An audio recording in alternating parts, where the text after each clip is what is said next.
भगवते वासुदेवाय. श्लोक 25 ते 27. दंष्ट्राकरालानि च ते मुखानि दृष्ट्वैव कालानलसन्निभानि. दिशो न जाने न लभे च शर्म प्रसीद देवेश जगन्निवास.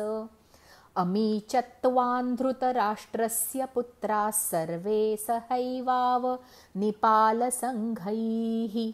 भीष्मो द्रोणः सूतपुत्रस्तथासौ सहास्मदीयैरपि योधमुख्यैः. वक्त्राणि ते त्वरमाणा विशन्ति दंष्ट्राकराला निभयानकानि. केचिद्विलग्ना दशनान्तरेषु सन्दृश्यन्ते चूर्णितैरुत्तमांगैः. शब्दार्थ.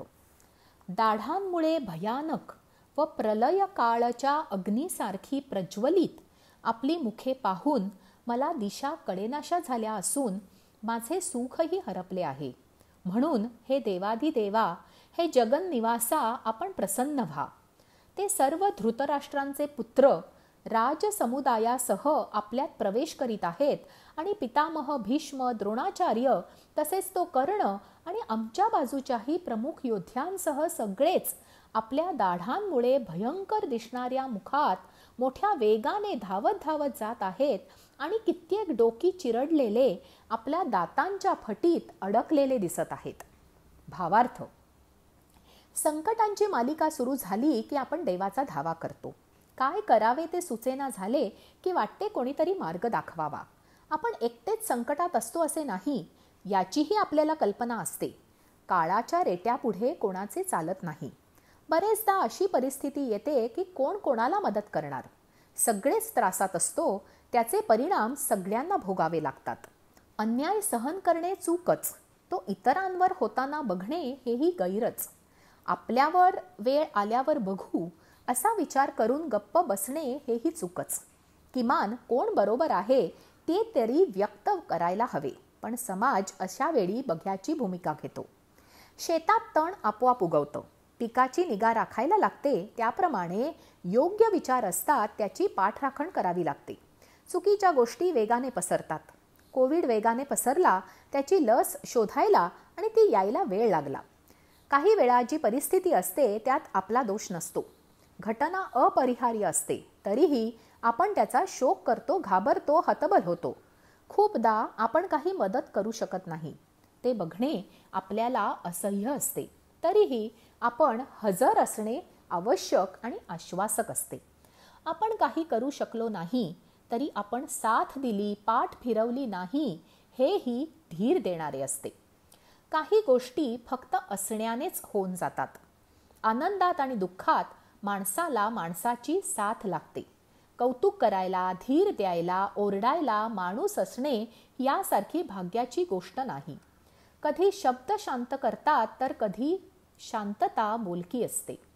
आपण फक्त ठामपणे उभे राहायचे. हृदयस्थ परमेश्वर वाट दाखवतो. तू योग्य आहेस, मी तुझ्या बाजूने आहे हे म्हणणेही धीर देऊन जाते, उमेद देते. चांगलं करणाऱ्या माणसाला एकटं पडू देऊ नये.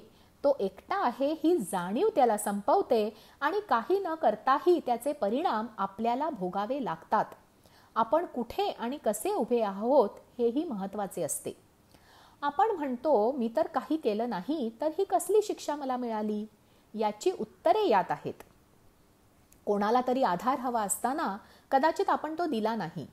स्वतःत इतके मग्न असतो की आजूबाजूला काय चाललंय ह्याचे भान नसते. कर्माचा हाच सिद्धांत आहे की जर काही करणे अपेक्षित असताना निष्क्रिय राहिलो तर न केलेल्या त्या कर्माचे विपरीत फळ भोगणे क्रमप्राप्त आहे. कोणी आजारी असेल तर त्याची काळजी घेणे, धीराने बोलणे, वातावरण हलके फुलके ठेवणे हे कर्तव्यच आहे. माणसे अशा वेळी ताल सोडून बोलतात, ते संचितात जमा होते.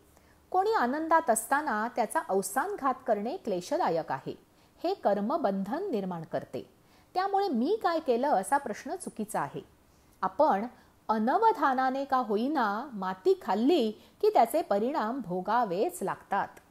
माहीत नव्हतं, चुकून केलं, नाईलाजाने केलं असे कोणतेही कारण चालत नाही.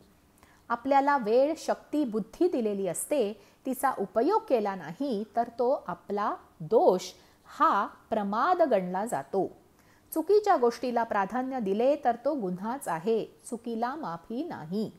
पितामह भीष्मांचे अस्थानी मौन त्यांना शरपंजरी घेऊन गेले.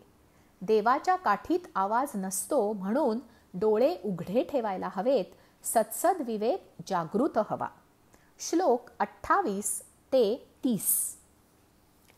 यथा नदीनां बहवोऽम्बुवेगाः समुद्रमेवाभिमुखा द्रवन्ति तथा तवामी नरलोकवीरा विशन्ति वक्त्राण्यभिविज्वलन्ति यथा प्रदीप्ते ज्वलनं पतंगा विशन्ति नाशाय समृद्धवेगाः तथैव नाशाय विशन्ति लोकास्तवापि वक्त्राणि समृद्धवेगाः लेलीहसे ग्रसमानः समन्ताल्लोकान् समग्रान् वदनैर्ज्वलद्भिः तेजोभिरापूर्य जगत्समग्रं भासस्तवोग्राः प्रतपन्ति विष्णू.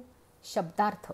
ज्याप्रमाणे नद्यांचे पुष्कळसे जलप्रवाह स्वाभाविकच समुद्राच्याच दिशेने धाव घेतात, अर्थात समुद्रात प्रवेश करतात, त्याचप्रमाणे ते मनुष्य लोकातील वीर आपल्या प्रज्वलित मुखात शिरत आहेत.